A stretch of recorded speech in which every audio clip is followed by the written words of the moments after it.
Allahil aliyil azim. Amma ba'.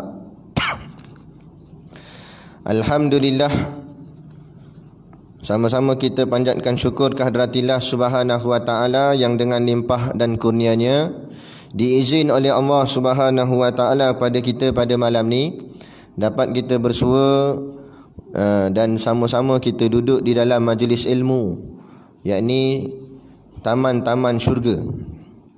Sini tak kena merah belum. Hijau, alhamdulillah. Dia Ipoh. Oh, Taman Meru. Bukan semua Ipoh. Oh, bukan. Baik. Oh, pun tak adalah. Baik. Alhamdulillah, izin Allah kita dapat bersama pada malam ni, dapat solat berjemaah dan dapat terus kita duduk di dalam majlis ilmu, yakni sebahagian daripada taman-taman syurga. Moga-mogalah Allah memberkati akan pengajian kitab kita pada malam ni dan melimpahkan akan manfaatnya kepada kita dan seterusnya memasukkan kita semua ke dalam syurganya nanti, insya-Allah, amin ya rabbal alamin. Yang saya hormati pengerusi surau dan seluruh saf kepimpinannya, para imam, para bilal, Datuk Siap yang tak dapat kita nak sebutkan namanya satu persatu, yang amat-amat disanjungi para asatizah, alim-alim ulama, tuan-tuan guru, ustaz ataupun ustazah yang mungkin hadir pada malam ini, mohonlah ditegur kepada hamba yang fakir dalam bidang ilmu ini sekiranya apa yang disampaikan dan dikongsikan ada salah dan silapnya. Yang kita kasihi ayah-ayah, ibu-ibu, pemuda-pemudi muslimin dan muslimat yang dirahmati Allah sekalian. Baik, kita sambung lagi muka surat 3 kitab Jawi, baris 3 daripada bawah. Qala al-muallifu rahimahullahu ta'ala wa nafa'ana wa iyyakum bi ulumihi fid daraini amin ya rabbal alamin.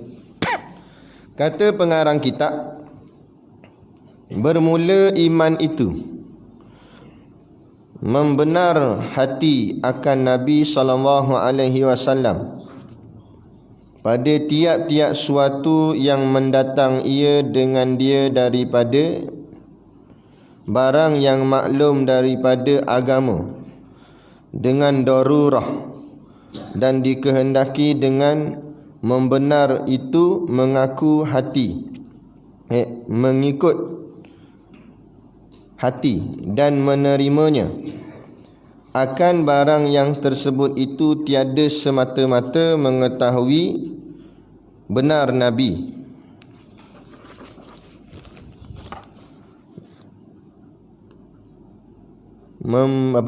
membaharukan dia dan bukan, salah buka. Nabi sallallahu alaihi wasallam serta ketiadaan mengikut dan menerima, maka tiada dihukumkan dengan iman. Kebanyakan daripada segala kafir yang mengetahui mereka itu bahawasanya Sayyidina Muhammad SAW itu Nabi dan Rasul yang sebenar, kerana ketiadaan mengikut hati mereka itu dan ketiadaan menerimanya akan demikian itu. Baik, tersambung lagi berkenaan kita dah selesai apa tu Islam dan apa tu rukun Islam. Kita dah cerita dah, Syekh ceritakan kat kita lah daripada kitab dia. Kemudian nak sambung seterusnya, iaitu apa itu iman, dan seterusnya nanti dia akan cerita tentang rukun iman. Jadi iman tu dulu. Bermula iman itu, iman ni dia okey, dia begini.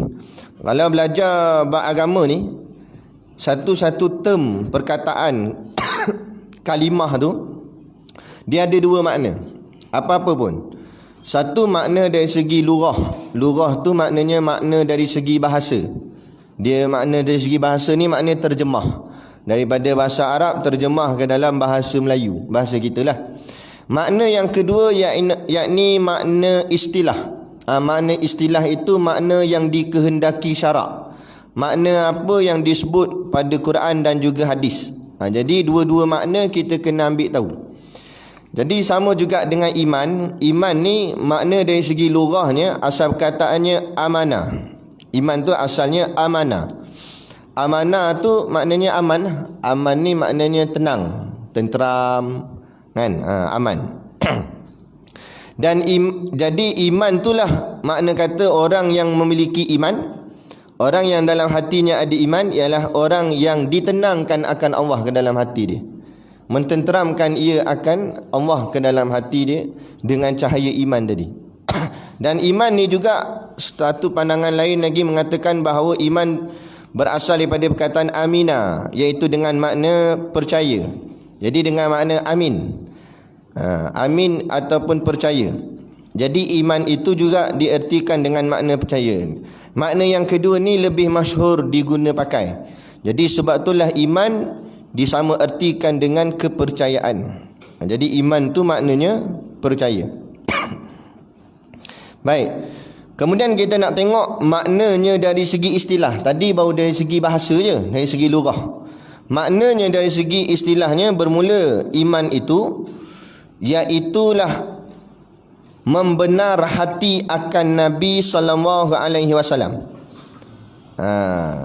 Kita pergi tengok satu-satu lah. Dia kata membenar. Pertama dulu membenar. Membenar ni lawannya tidak membenar lah. Tidak membenar ni makna menidakkan. Jadi kalau orang yang menidakkan tak termasuk dalam iman, makna kafir, automatik, terang jelas dan nyata. Jadi yang tak kafir ni dia membenar. Membenar tu maksud mengiyakan, membetulkan, maknanya betul lah, iyalah, dia ngaku.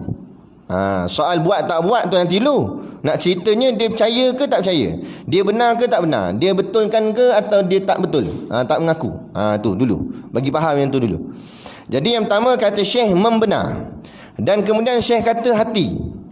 Jadi membenar tu pula bukan pada lidah semata-mata. Pada lidah betul juga, tapi bukan semata-mata.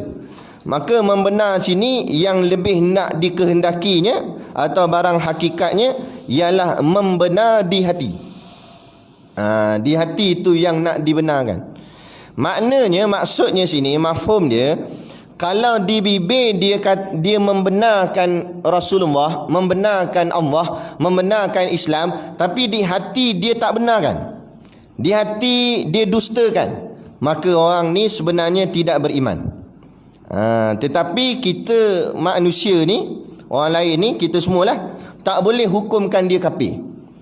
Sekali lagi dia cakap kat mulut dia benarkan Allah. Dia kata betul lah, Allah betul, undang-undang Allah ni betul, hukum hudud betul. Kemudian dia kata Nabi betul, Nabi Muhammad tu memang Nabi, utusan Allah, Rasulullah kan. Dia kata Islam ni memang agama yang benar, tapi dalam hati dia tolak hukum hudud. Dia cakap kat mulutnya, dalam hati dia kata hukum apa main potong tangan gini, hukum kuno zaman dulu mungkin lah boleh laksana. Zaman sekarang zaman moden kan, kereta pun nak terbang dah, dia kata. Takkan nak pakai lagi potong-potong tangan. Tu. Tapi dia tak cakap kat mulut, dia cakap di hati je. Lepas tu kata ikut Nabi buat apalah, ikut Nabi lambat lah, bila nak maju ikut Nabi. Ikut style kita sekarang lah, trend terkini. Tapi kat mulut tak cakap, dalam hati je dia berfikiran begitu. Dalam hati dia kata begitu. Asyik nak kena ikut Islam je. Islam ni dah lah macam-macam benda tak boleh, payah ikut Islam ni. Dia kata dalam hati. Kat mulut tak cakap, dalam hati dia cakap. Maka orang ini sebenarnya kafir di sisi Allah.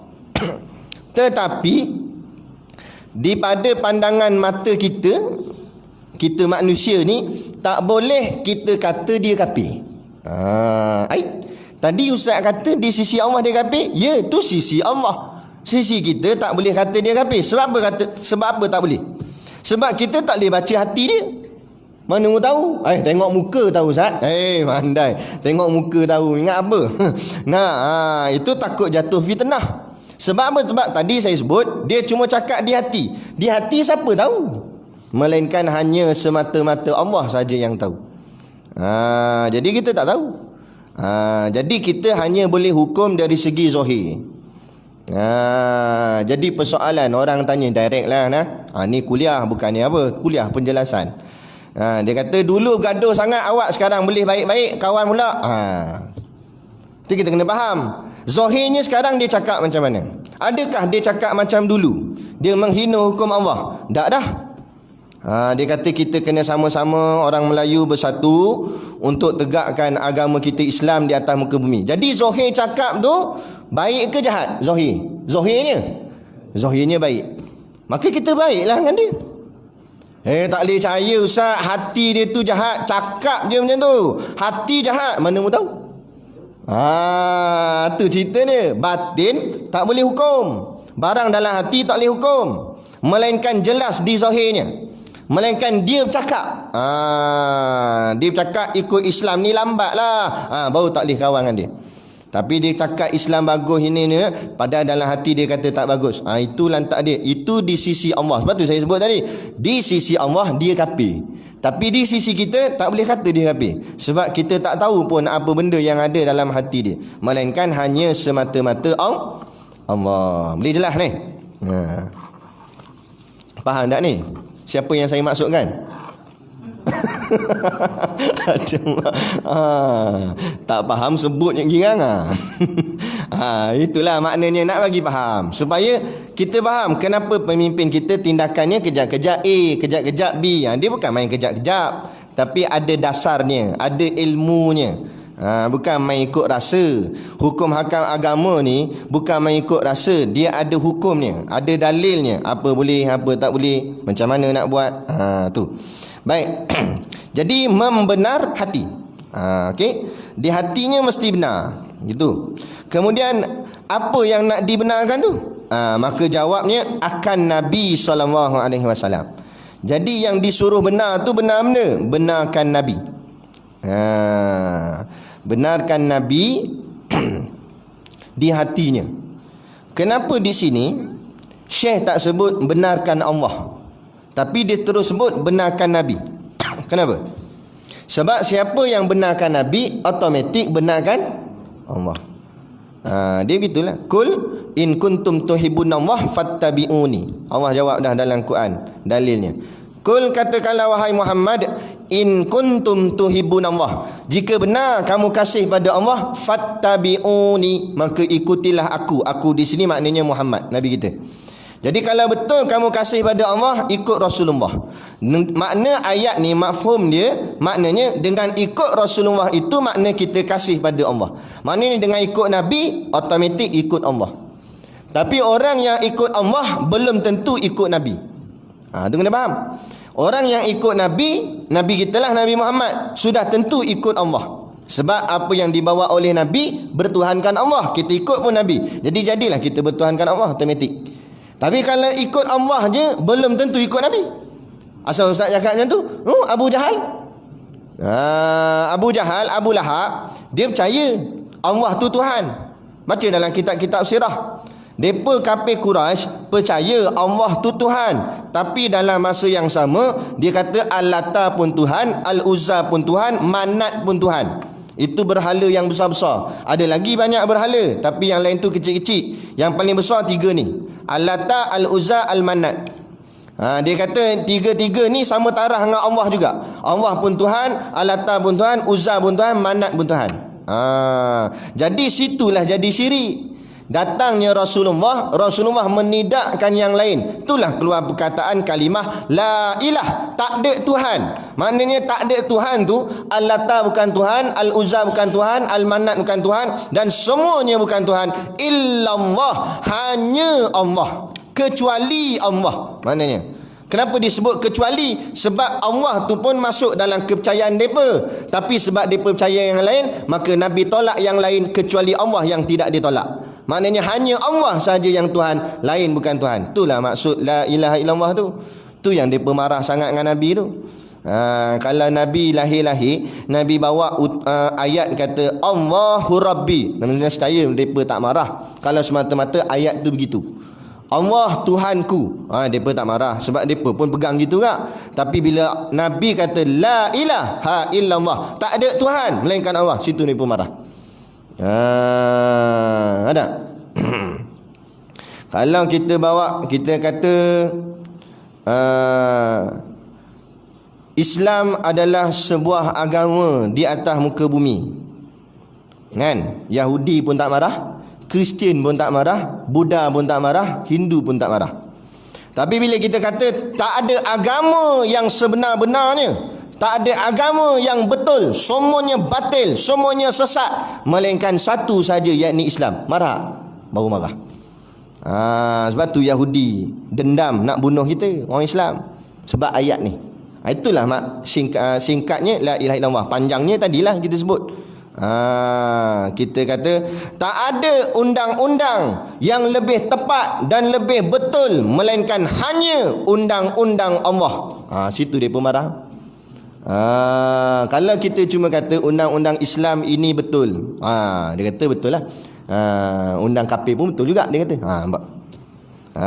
Itu masih lagi menduakan, mentigakan, mensatukan Esa, tak, menafikan yang lain. Hanya Allah saja yang betul, hanya Islam saja yang betul. Yang ni lah kita kena pegang. Nampak benda ni remeh tuan-tuan, tapi sekarang sudah pun berlaku di zaman kita. Ada orang berkempen kerana karier politiknya sampai sanggup mengatakan semua agama pun baik. Nampak? Nampak? Habis cakap macam mana tu kalimah la ilaha illallah tu? Batal tak batal? Tuan-tuan sendiri boleh jawab. Tak payah jadi mufti, tak apa, boleh jawab dah. Jelas, terang, nyata. Kan? Ni tujuan kita mengaji, supaya kita faham. Ada benda boleh cakap, ada benda tak boleh cakap. Soal nak jaga hati kawan ke, itu nombor 2. Tapi ini soal akidah. Jangan sampai sebab nak jaga hati kawan, hati orang, sampai menjual akan akidahnya. Sampai sanggup akidahnya dihilangkan macam tu saja. Sedangkan akidah ialah barang yang tidak ternilai langsung di atas muka bumi ni. Barang yang sangat-sangat nak, tak ada, orang cakap apa, tak boleh nak letakkan, maknanya paling tinggi nilai dia. Mana boleh beli, boleh beli akidah, boleh beli tak? Tok Guru masa dulu dia kena tahanan ISA.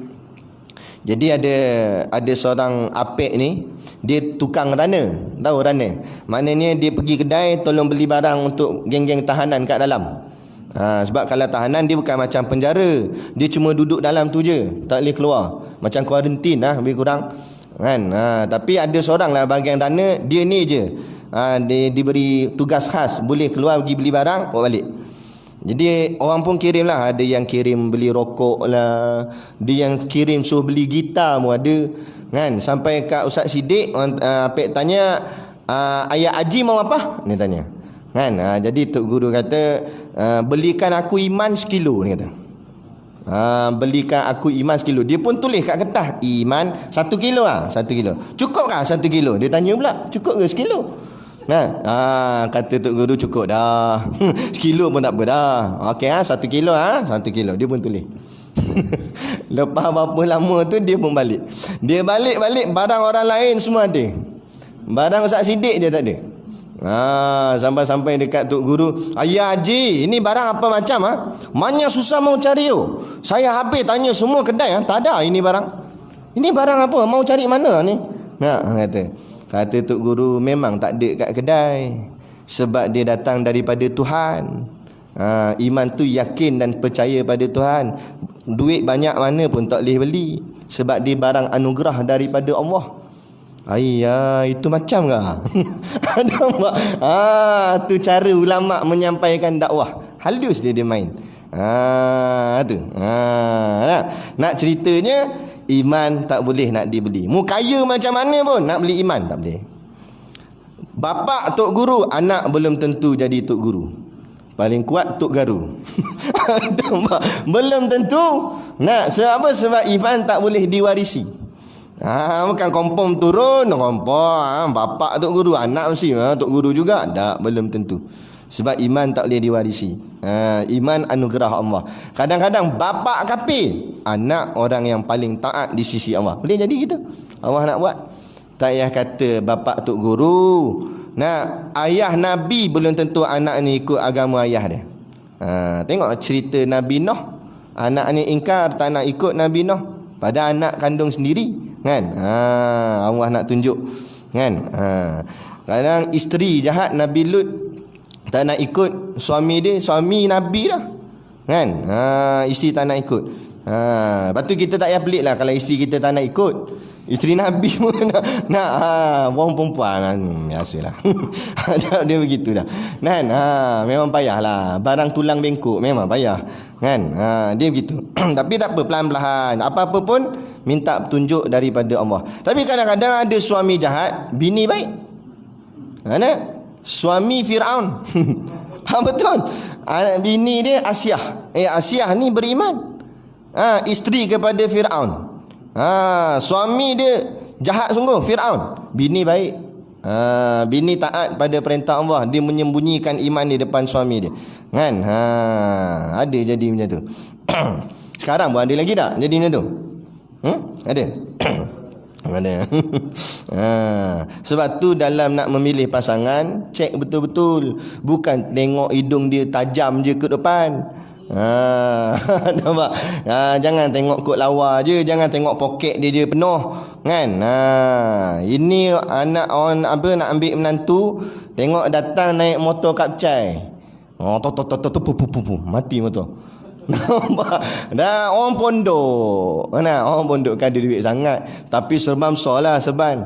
Kan? Siap kat raga motor tu ada kat 4 kitab atas tu. Tapi dia nak anak kita bagi tak? Sini bagi saya, tempat lain tak bagi kot. Sini bagi. Nampak? Dia kata, datang apa? Nak kutip derma? Dia kata. Asal nampak orang pakai kopiah jubah serban ni, tanya kutip derma. Dah bukan nak kutip derma. Ingat nak kenal-kenal lah dengan anak makcik. Dia ada dah. Dia ada dah. Dandan kata ada. Golik. So balik je tu je. Tapi tengok ini datang naik dekat naik kereta apa tu? Kereta baru tu lah apa? X50. Seat dalam plastik lagi. Dia kata ni baru menantu. Lepas kahwin dia kata apa? Ini baru hantu, dia kata.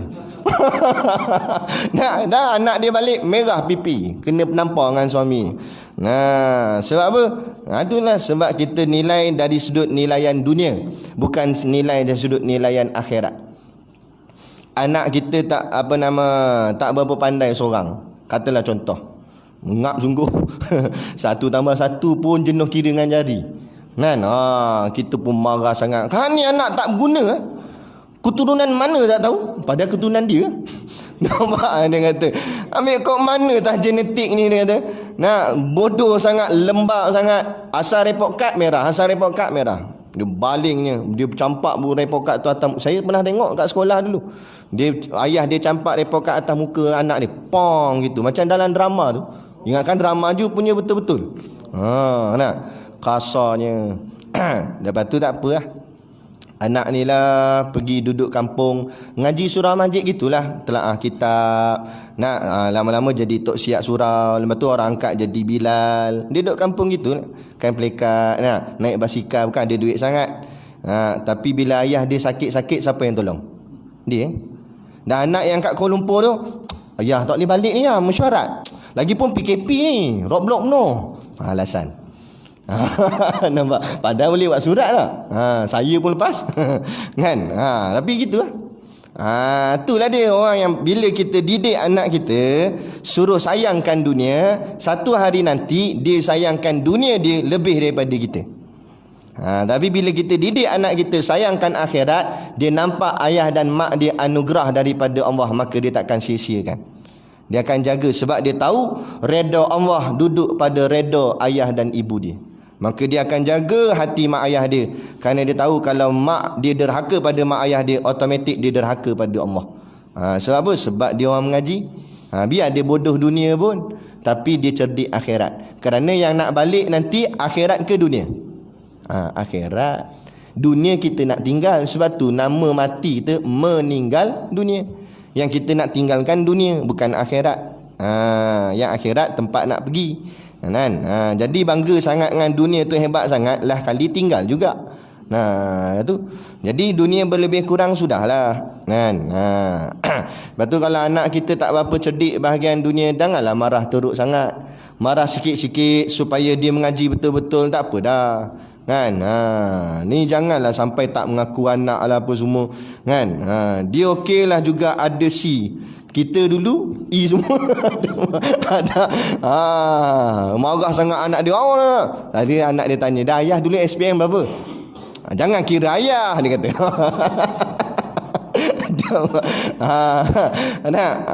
Tak ada masalah. Tak pandai dunia boleh hidup lagi. Alah, kalau SPM tak ada pun hidup lagi. Bukan bila tak ada je SPM, lepas habis umur 17 SPM tak ada, malaikat maut cabut nyawa. Awak cabut nyawa sebab SPM tak ada. Dah hidup lagi sampai 87 hidup lagi. Dengan SPM tak ada tu. Kenyang menyanda, perut ke depan lah. Nampak? Kenyang menyanda makan, padahal SPM tak ada. Elok dah, apa takut? Yang kita takut Allah tak ada dalam hati kita. Bukan SPM. Tu pentingnya iman. Teruk-teruk tadi SPM pun pergilah meniaga burger ke. Bukan nak meniaga burger tu, masa nak beli stok burger dia tanya SPM ada? Nak meniaga burger? Dah, beli je, jual. Masa kita jual pula tak ada orang tanya, masa nak beli burger kita, awak jual burger ni ada SPM ke? Kita pun tonyoh dengan kicapnya itu season gitu, tonyoh muka dia. Nampak? Tak, mana ada orang tanya, belilah. Makan sedap, orang beli. Buat jual murah-murah, lagi orang beli. Kan? Itu je. Bukan payah sangat hidup atas muka bumi ni, tapi kita yang sendiri memayahkan. Yang sebenar payah ialah akhirat, tapi kita pula memudah-mudahkan. Kita ingat akhirat senang, tak apa, relax. Tak pandai baca Quran, tak apa, dia kata. Tak apalah, tak apa. Nak tengok tak apa. Tunggu kiamat esok lah, nak tengok tak apa ke tak apa. Nak kita buat akhirat, kita buat ringan-ringan. Bab dunia, kita buat berat-berat. Kita buat sungguh-sungguh. Situlah. Jadi kita yang dah mengaji ni, tolong tukar. Kan? Bahagian dunia berlebih kurang. Ada tak ada sudah. Usaha lebih kurang gitu gini, dapatlah hasil. Kan? InsyaAllah asal halal. Bahagian akhirat, buat sungguh-sungguh. Tu. Macam ni lah, betul lah soal penyakit. Penyakit pun masuk dalam bab agama gak, betul. Kan? Contoh kewajipan memakai mask, betul. Kita laksanakan, denda 1,000. Tapi why not, kenapa kita tak menutup aurat, denda 1,000 juga? Sebab mana lebih utama lagi? Kan? Pakai mask tu je. Kan? Kalau mati tak pakai mask tu, kena kat corona, tapi ada iman, mati dalam iman. Tapi kalau mati dalam keadaan telanjang, tak pakai apa, terbuka aurat, mati apa namanya? Kalau tak kafir pun fasik, confirm dah, sebab mati dalam keadaan dosa. Kan? Tu. Jadi gitulah. Jadi kita ni semua peringkat lah, daripada atas sampai ke bawah, kebanyakannya manusia hari ni, akhir zaman ni, dia memandang dunia lebih daripada akhirat. Yang ni yang kita kena mengasingkan diri daripada kelompok jenis macam ni. Ini yang Nabi kata di akhir zaman, jadilah kamu orang yang ganjil. Ganjil macam mana? Orang lain semua sibuk dunia, lupakan akhirat. Kita sibukkan akhirat, lupakan dunia. Bukan maksud lupakan dunia langsung tak pergi kerja. Kan? Lagi dia duduk je kat surau ni sampai kuruh keding. Awak ni tak makan ni, dah nak makan ni, dia kerja dah tak ada. Pergilah kerja, tapi bukan jadi matlamat kerja tu. Sekadar perlu saja ambil amanah untuk nak jaga anak bini. Kan? Jadi kita dapat gaji tu sebab nak sara keluarga. Lebih kurang sudahlah. Kan? Rumah kita tara ni, rumah tereh saya tengok tadi, tara ni okey dah lah. Ada ruang tamu, ada bilik air, nak mandi boleh. Tak adalah sampai bilik air pun tak ada, kena pinjam bilik air rumah sebelah. Ada seorang satu, okey lah tu. Kan? Tak ada sabun, miskin sangat. Sabun pun tak ada, tonyoh je dengan tangan. Nampak? Boleh je, tolong gesek-gesek kat dinding. Lama-lama hitam dinding. Kan? Mana kata bukan payah sangat. Nak bahagian dunia ni, tapi taklah sampai teruk macam tu kan. Tapi maknanya lebih kurang. Tapi bahagian akhirat tu masalah. Bahagian dunia kita cukupkan kelengkapan dunia kita. Dunia ni kena ada kenderaan tu. Kurang-kurang kena ada motor. Kalau dia nak pergi mana, nak pergi sana semua susah. Zaman sekarang pun bukan setakat motor, kereta pun dah kena ada ni. Dia cerita dengan kawan dia, sebab nak bawa ni anak, isteri lagi apa semua. Kan? Dia kata kena beli kereta, rumah kena ada. Dia cerita lah, dia cerita satu-satu. Betul dah. Kan? Tapi nak tanya keyakinan pada Allah ada tak? Ada, dia kata. Okey, kalau yakin nak cerita, nak tanyalah sifat-sifat Allah apa dia. Kalau kamu percaya pada Allah, maknanya kamu kena kenal Allah. Kenal Allah dengan kenal sifat dia. Mana sifat dia yang kamu tahu? Sifat kelepok. Kan? Bahagian dunia lengkap dah kat rumah kita tu. Kan? Daripada kursi depan orang tamu sampailah kursi makan pun ada, kursi kat luar pun ada. Macam-macam jenis kursi, terlebih kursi. Kan? Lengkap semua dah kat rumah. Tapi lengkap akidah kita masih lagi masalah. Lengkap ilmu agama kita masih lagi masalah. Jadi yang dah ada dunia tu biarlah. Jangan pergi jual pula. Kan? Biarkan saja. Tapi yang bahagian akhirat pula kita cuba pulun pada saat-saat sekarang ni. Nak? Dunia dah nak habis dah ni. Kan? Jadi kalau kita buat lengah-lengah lagi, habislah kita. Baik, jadi itu dia iman, benar hati akan Nabi. Benarkan Nabi. Jadi automatik siapa benarkan Nabi, automatik benarkan Allah.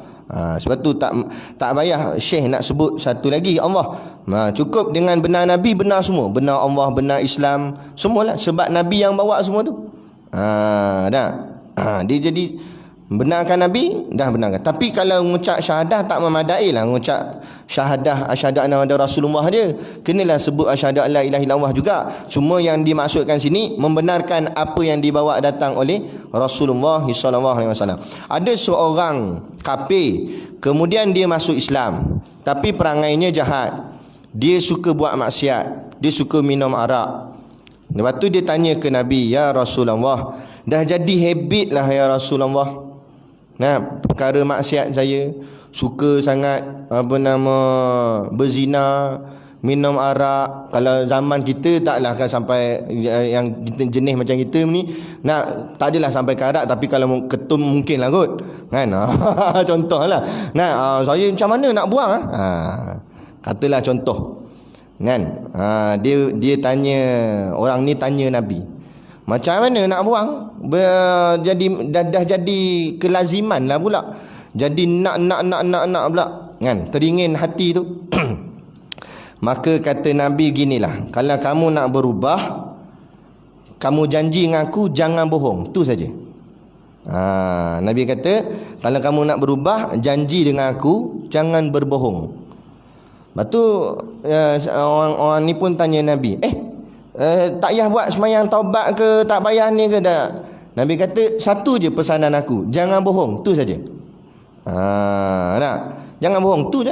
Pegang yang tu je, kata Nabi. Okey, tak apa. Jadi bila dia nak buat sesuatu benda maksiat atau benda salah, dia akan teringat. Kalau Nabi tanya macam, kalau aku ambil arak ni, aku pun minum, memang Nabi tak nampak. Tapi mana tahu satgi aku tersempat dengan Nabi, Nabi tanya, hari ni ada tak minum arak? Takkan aku nak bohong, sebab aku dah janji dengan Nabi jangan bohong. Akhirnya dia tak jadi minum arak, dia pun buang botol tu. Asal dia nak buat benda tak eloknya, dia malas nak semayang. Tak payah semayang lah hari ni, letih lah, malas semayang. Tapi dia teringat, kan kalau Nabi tanya dah semayang belum? Takkan nak bohong kata dah. Nak kata tak, nanti Nabi marah aku. Kan? Sebab semayang tu benda kewajipan, silap-silap kena hukum lagi. Kan? Hudud. Tak semayang ni, meninggalkan semayang dengan sengaja, ada hudud. Jadi dia pun semayang lah. Malam-malam pun dia semayang juga. Jadi tengok cara Nabi buat. Akhirnya dia jadi betul-betul baik dengan satu sebab je, jangan bohong. Ini ada pula kat televisyen. Dululah, sekarang tak tahu ada lagi ke tak. Ada rancangan apa tu? Bohong, apa bohong, suruh bohong dalam rancangan tu. Tak tengok? Oh, tak tengok, sini bagus ni, tengok Quran aja. Betul lah, alhamdulillah. Tapi adalah dulu, saya tak ingat apa dah nama rancangan tu. Betul ke bohong betul ke bohong? Nampak? Lepas tu suruh bohong pula, dia ajar bohong. Padahal bohong ni benda paling keji dalam agama. Walaupun kita gurau-gurau main-main kan, tapi lama-lama dia bila dah jadi sebati, sampai orang panggil mak bohong. Memang cakap dia bohong saja. Sampai orang kata aku tak percaya, mana dia lelaki. Nampak? Sebab dia suka bohong. Sampai lelaki pun tak percaya. Jadi jangan amalkan berbohong ni. Cakap dia lah berterus terang, jujur. Tak? Nah, itu yang Nabi ajar. Akhirnya jangan berbohong, alhamdulillah dia dah jadi baik. Dia tak jadi dah jahat. Sebab bila Nabi tanya, dia mengaku. Tapi ada tak dia terambil. Ada seorang sahabat lain ni dia ambil minum arak. Nabi tanya dia, hari ni minum? Dia kata ada. Okey, tak apalah. Nabi tak kata apa. Esok Nabi tanya lagi, hari ni minum lagi? Dia kata adalah sikit. Dia mula segan tu dah mula timbul. Lepas tu esok tanya lagi, hari ni ada minum lagi? Ada Rasulullah. Rasulullah janganlah tanya selalu, segan saya. Kata Nabi, kalau segan mentilah. Itu je. Lepas tu esok tanya lagi. Lalah kali sampai setiap kali dia dah tahu Nabi asyik akan tanya. Lama dia segan, nak bohong tak berani, tu Nabi kan. Jadi dia segan. Lama-lama dia berhenti. Lah kali Nabi tanya, minum? Hari ni tak minum Rasulullah. Alhamdulillah, memang tak minum. Jadi kalau ada kawan-kawan kita yang jenis suka buat masalah ke apa, tanya dia selalu. Lama-lama dia segan. Tak betul. Itu satu kaedah dakwah juga sebenarnya. Tapi yang cara halus. Nampak? Tapi dia buat relax. Masalah juga. Jadi begitu. Jadi membenar hati akan Nabi SAW pada apa yang nak dibenarkannya. Dari segi apa? Pada tiap-tiap suatu yang mendatang ia dengan dia. Maknanya apa saja yang dibawa datang oleh Rasulullah, maka kamu benarkanlah akan Rasulullah itu. Apa saja yang Nabi bawa datang, benarkan. Itulah yang dimaksudkan membenarkan Nabi. Macam contoh, dalam hadis Nabi kata fil habbati saudai. Hadis ni hadis sahih Bukhari. Fil habbati saudai, dalam habbatu sauda, syifaun min kulli da'in, adalah penyembuh bagi segala jenis penyakit, kata Nabi. Ila sama, melainkan mati je, tak ada penyakit, tak ada ubat.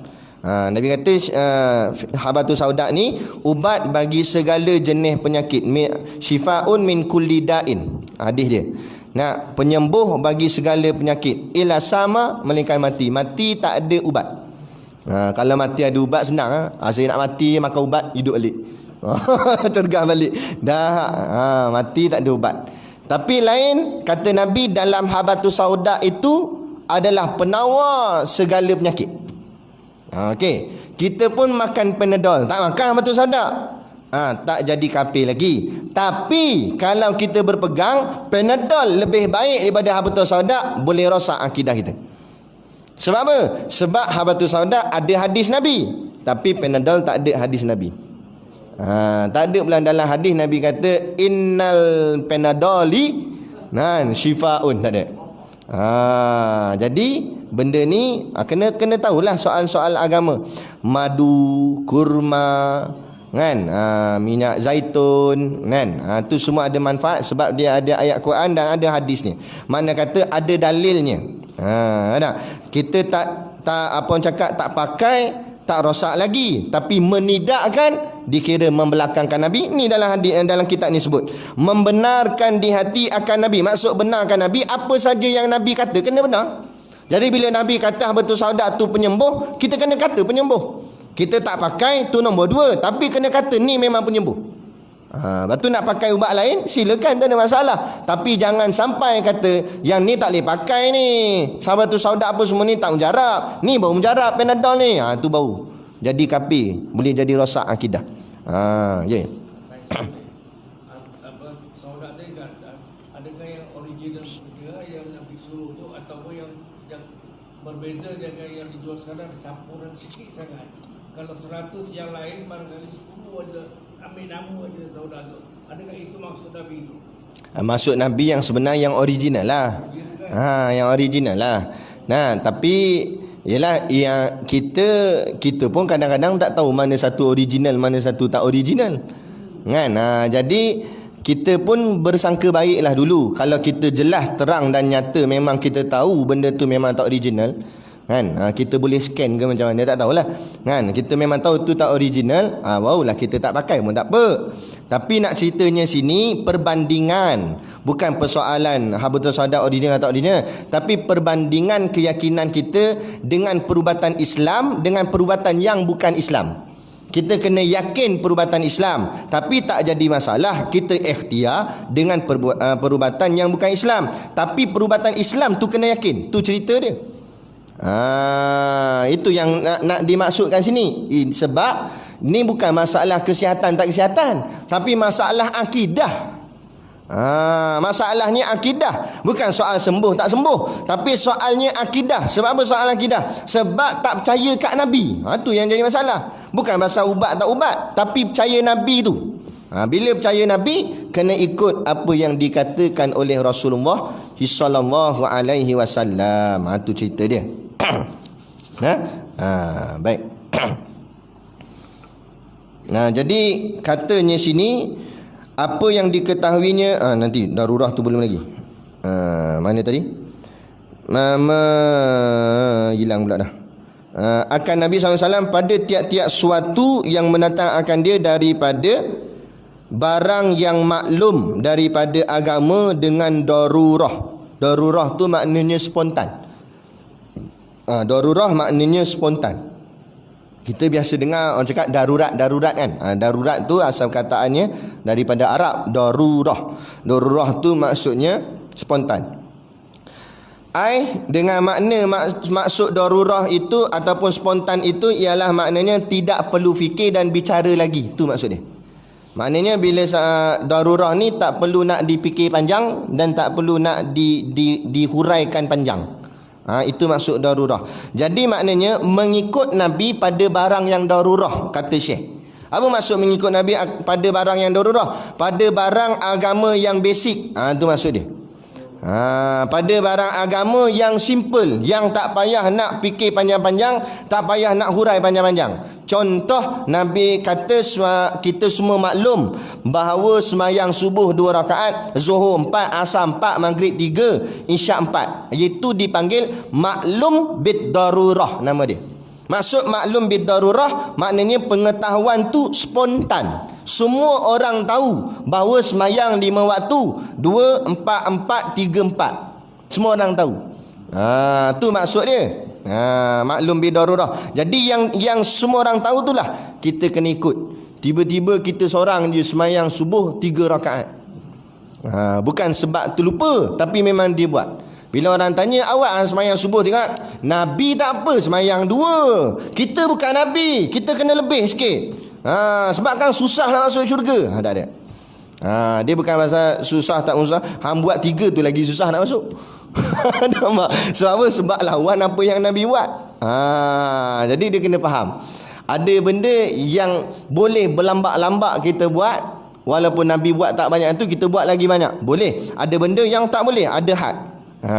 Contoh macam semayang malam, tak ada had. Kita nak tahajud 48 rakaat pun tak ada masalah. Kan? 448 pun tak ada masalah. Sampai bengkak tu kaki-kaki, darah dahi ni menitik-nitik. Kuatnya semayang nak. Nak boleh berlubang 3 sejadah. Boleh masuk kembali. Kan? Sebab lamanya dia semayang. Boleh, tak ada masalah. Yang tu tidak ada had. Tapi bila main dengan semayang fardu ada had. Dia ada 5 waktu. Jangan buat tambah-tambah nak jadi 6 waktu, 7 waktu, tak boleh. Atau kurang pun tak boleh. Jadi benda yang itu yang dipanggil perkara sawabit dengan perkara mutaghayyirat.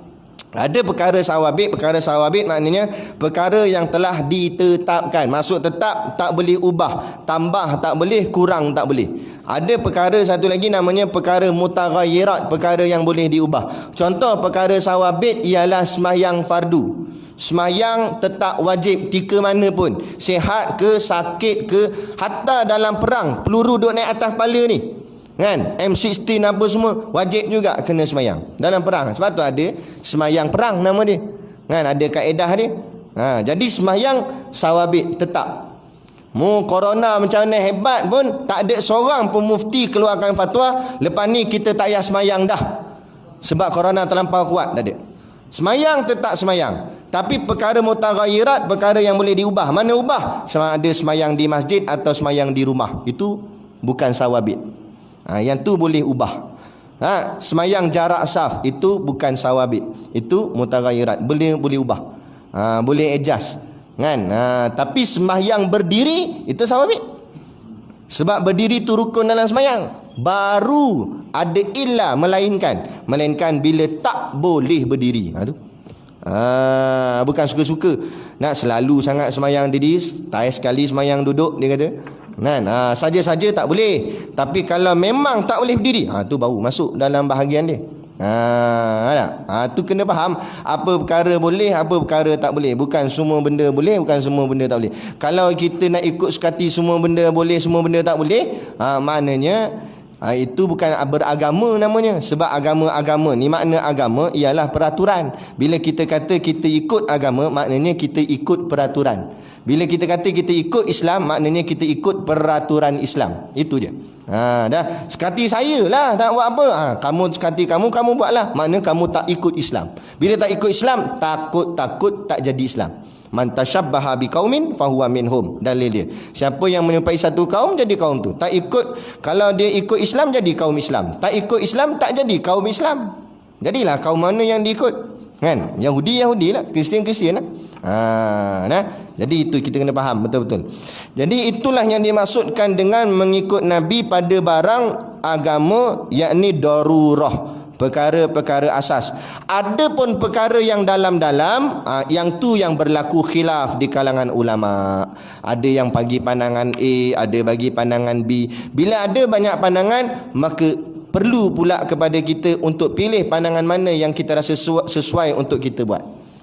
Tapi kalau tak ada apa-apa pandangan, memang satu tu je, itu je, tak ada cara lain dah. Tapi bila ada beberapa pandangan, yang tu, sebab itulah khilaf itu membawa rahmat, bukan membawa perpecahan. Sebab tu kita kena faham, bila ada berlaku khilaf bukan tujuan nak suruh bergaduh. Tapi bila ada khilaf, maknanya berlapang dada lah. Mu nak ikut mana satu, ikutlah. Macam 4 mazhab ni, tadi masalah. Nak ikut Imam Syafi'i, ikutlah Imam Syafi'i. Nak ikut Imam Hambali, ikut Imam Hambali. Nak ikut Imam Hanafi, ikut Imam Hanafi. Nak ikut Imam Malik, ikutlah Imam Malik. Yang tak bolehnya ikut yang lain daripada tu, yang tak ada tersenarai. Saya nak ikut Perdana Menteri. Tadi nampak, kalau Perdana Menteri tu ikut agama, tak apa, ikut dia kan. Tapi ini buat pandai sini, ikut ayah PIN tak boleh. Dia kata Imam PIN nama dia. Mana pula? Itu tak termasuk. Nampak? Jadi kena ikut. Pilihlah. Tapi tak payah pilih lah. Kita ni uruf di masyarakat di Malaysia ni, ikut Imam Syafi'i, kita ikut sudahlah. Buat kerah kepala tak nak. Saya nak ikut Imam Malik. Kita tanya dia, nama penuh dia apa? Malik lah. Dia pun tak tahu. Kata nak ikut Imam Malik, nama penuh pun tak tahu. Maknanya nak ikut satu-satu orang tu, kena ikut ilmunya, bukan ikut sekadar namanya saja. Contoh kita ikut Imam Syafi'i ni, bukan sekadar kenal Syafi'i, tapi kenal ilmu yang dibawa oleh Imam Syafi'i. Sebab tu ulama karang kitab fiqh menceritakan hukum hakam mengikut pandangan Imam Syafi'i. Cara semayangnya, cara gini, cara gitu, muamalatnya, munakahatnya, jinayatnya, apa semua ikut pandangan Imam Syafi'i. Inilah kitab fiqh, kitab Imam Syafi'i. Macam tu lah. Bukan senang-senang nak tukar-tukar taklid mazhab. Nak pindah pula dibuat jadual. Jumaat Syafi'i, Sabtu Hambali, Ahad Maliki, Isnin Hanafi, Selasa tak payah semayang. Nampak? Yang tu tak boleh main tukar-tukar, mana boleh. Sekalipun hak alim tak boleh main tukar-tukar mazhab gitu kan. Mazhab ni bukan suruh dibuat main-main untuk kita nak ikut betul-betul, melainkan berlaku masyaqqah. Tahu masyaqqah? Masyaqqah ni maksudnya kesempitan, berlaku benda yang sempit. Contoh tawaf di Kaabah, mengikut mazhab kita Imam Syafi'i, bersentuhan lelaki perempuan yang ajnabi batal wuduk. Kita ada wuduk nak tawaf Kaabah, dah ramai kan. Sekarang ni yalah memang tak kena pun, sebab jarak sungguh. Dululah sebelum PKP apa semua ni kan, rapat-rapat melanggar tangan dengan perempuan mana, Rusia ke apa tak tahulah, Turki ke apa kan, langgar, dah batal wuduk kalau ikut mazhab kita. Jadi di situ barulah ulama kita kata boleh kita bertaklid kepada mazhab yang membenarkan. Seperti mazhab Imam Hanbali. Dia kata, kalau kita tersentuh kulit lelaki perempuan tetapi tidak ada syahwat, tak batal wuduk. Sentuh-sentuh tengok makcik umur 80, takkan ada syahwat kot. Makcik Arab kan. Nampak? Kita pun tak apa lah. Tak steam. Kata. Nampak? Tak ada syahwat. Tak batal. Tiba-tiba jalan-jalan ke depan sikit, zup. Tengok-tengok ni, hidung tajam ke depan gini. Awet Turki. Dia kata sorry. Dia sorry tu berdarah hidung. Batal. Nak ceritanya. Memang begitu. Jadi yang itu maknanya perbezaan masa tu bila ada kesempitan baru boleh beralih. Tak ada kesempitan waktu aman biasa tak boleh. Tu dekat umrah sana, sini tak boleh lah. Sini buat langgar muslimat tak apa, tak syahwat dia kata. Tok mu. Sebab sini waktu aman, mana boleh pakai tukar-tukar macam tu. Dia ada waktu-waktu susah dia dan sebagainya gitu. Jadi itu nak ceritanya dalam masalah kenapa berlaku perbezaan. Jadi jangan kita pening. Kenapalah kita Islam satu tapi macam-macam mazhab? Itu sebab ijtihad. Kerana ada benda yang tak dijelaskan secara tepat dalam Quran ataupun hadis. Sebagai contoh, letak tangan dalam sembahyang. Dalam hadis sebut letak tanganlah di atas dada. Hadis sebut dada je. Dada tangan mana? Sini. Mana letak? Maka berlakulah pandangan-pandangan para imam-imam yang muktabar, yang layak untuk mengeluarkan fatwa sebab ilmu mereka yang sangat hebat. Maka berlakulah pandangan Imam Syafi'i katanya di atas pusat, pandangan Imam Hanbali Hanafi di bawah pusat, pandangan Imam Malik kata di sisi, kerana ada satu hadis yang mengatakan Nabi berdiri sahaja dalam semayang. Jadi diri tu ada yang beristihad bahawa makna berdiri tangannya lurus. Jadi sebab tu ada pandangan yang letakkan tangan di sisi. Jadi itu khilaf. Jadi bila khilaf, lapang dada lah. Jangan cepat nak melenting. Dia tak pernah pergi umrah. Sekali pergi umrah nampak Tok Arab tu semayang tangan kat sisi. Dia tarik tangan tu letak sini. Tok Arab tu penampak tersungkur situ. Nampak?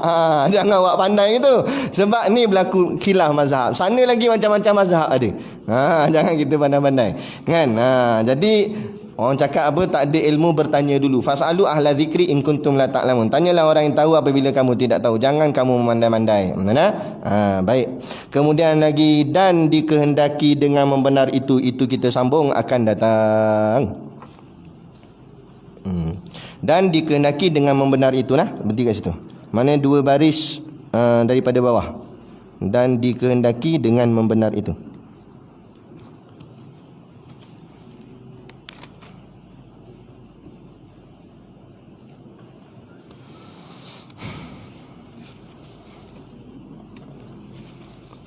Jadi macam biasa di luar sana ada sedikitlah produk perniagaan untuk menampung sekolah pondok dan juga tahfiz kami. Jadi tuan-tuan pakak-pakaklah membeli sambil niat menderma. Ya. Tak berapa jelas dengar apa ni? Bomo dengan penipu. Bohong dengan penipu. Apa beza dia? Takutnya soalan ni. Itu kena tanya orang pakar bahasa Melayu lah. Pada saya nampak macam sama je, tak tahulah. Bohong dengan penipu. Tapi kalau selalunya dalam bahasa Melayu ni, ini tak ada dalam kitab. Ini saya punya pandangan je. Tapi dia kadang, kalau dalam bahasa Melayu ni, kalau ada perkataan pe tu menunjukkan dia punya pelaku tu memang sentiasa buat. Macam peminum arak. Maknanya peminum arak bukan sekali-sekala minum, memang hari-hari minum. Memang bangun pagi sarapan Carlsberg, tengah hari Heineken. Nampak? Memang arak aja dia minum. Mandi pun arak. Tu kita panggil peminum. Tapi kalau orang yang kadang-kadang je minum, tak panggil peminum. Dia panggil orang ni pernah minum. Macam tu. Kan? Macam penzina. Kalau penzina tu memang hari-hari berzina. Tapi kalau orang kadang-kadang tu, itu maknanya kesilapan dia. Jadi beza dengan orang yang sekali-sekala buat dosa, kadang-kadang dia tak sengaja ataupun tertewas dengan nafsu dia. Berbeza dengan orang yang gemar buat dosa, itu hati ni dah busuk, dah hitam. Jadi boleh jadilah kot makna bohong dengan penipu tu. Kalau bohong tu mungkin sekali-sekala lah kot, mungkin. Tapi kalau penipu, memang tak dipercaya lah. Cakap apa pun tak betul. Pembohong. Yelah kot. Tak tahulah. Sudah, jangan tanya lagi tu. Itu kena tanya bahagian sastra, pakar bahasa Melayu. Sebab itu masalah bahasa tu, bukan masalah dalam akidah. Baik, jadi cukup sekadar tu. Sebelum apa-apa, dah ada soalan lagi, saya tutup awal. Jadi cukup sekadar tu. Kita bertemu lagi nanti pada kuliah yang akan datang, InsyaAllah, kalau tak ada apa-apa halangan lah. Harap-harap tak adalah merah. Dan semua tempat kita doakan semualah Allah angkat wabak penyakit ni daripada bumi kita, khususnya Perak dan seluruh negara kita dan seluruh negara-negara Islam yang lain, kan? Dan juga kepada seluruh dunia lah. Moga-moga Allah ambil lah wabak ni. Tapi itulah bak kata Syekh Nuruddin, jangan hanya KKM atau MKN nak melaksanakan dari sudut kesihatan semata-mata tanpa melihat kebersihan daripada hati lah pula.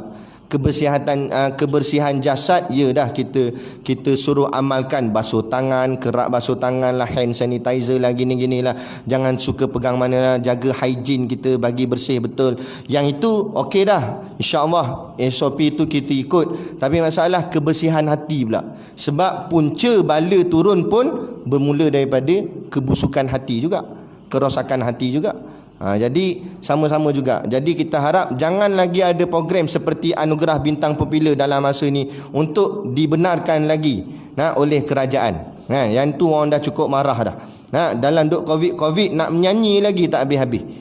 Ni nak mengundang lagi, seolah-olah kita mencabar Tuhan. Macam seolah-olah kita kata, tak power mana corona ni, hantarlah lagi power, kami tak takut. Jangan. Itu dikira kau hajar pada Tuhan, mencabar Tuhan. Jadi dahlah tu. Jadi belilah telur masin. Dan seangkatan dengan ini, InsyaAllah bantu sekolah Ustaz Siddiq Nur. Jadi sekadar tu. Wabillahi taufiq wal hidayah. Assalamualaikum warahmatullahi wabarakatuh. A'udzubillahi minasyaitonirrajim. Bismillahirrahmanirrahim. Alhamdulillahirabbil alamin. Wassalatu wassalamu ala asyrafil anbiya'i wal mursalin sayyidina Muhammad wa ala alihi washabihi ajmain. Allahumma taqabbal minna salatana wa du'aana innaka antas samiul alim wa tub alaina innaka antat tawwabur rahim. Allahumma ja'al dinana dinan nabi Muhammadin sallallahu alaihi wasallam wa islamana islamal muslimin wa imanana imanal mu'minin wa salatana salatal khashiin wa a'malana a'mal salihin wa niyatana niyatal mukhlisin wa dhunubana ya Allah dhunubal mustaghfirin wa hayatana hayatal ulama wa mautana bi mautis syuhada wa dikhnal jannata ma'al anbiya'i alaihi wassalatu wassalam. Rabbana atina fid dunya hasanah wa fil akhirati hasanah wa qina adzabannar wa qina adzabannar wa qina adzabannar. Allahumma dafa'annal balaa wal waba wa khususan al waba waris al corona wal ghala wal mihan wal fitan ma zahara minha wa ma batan. Wa sallallahu ala sayidina Muhammad wa ala alihi wasallam. Subhana rabbika rabbil izzati amma yasifun. Salamun ala mursalin walhamdulillahi rabbil alamin. Amin ya rabbal alamin. Taqabbalallahu minna wa minkum. Takbir.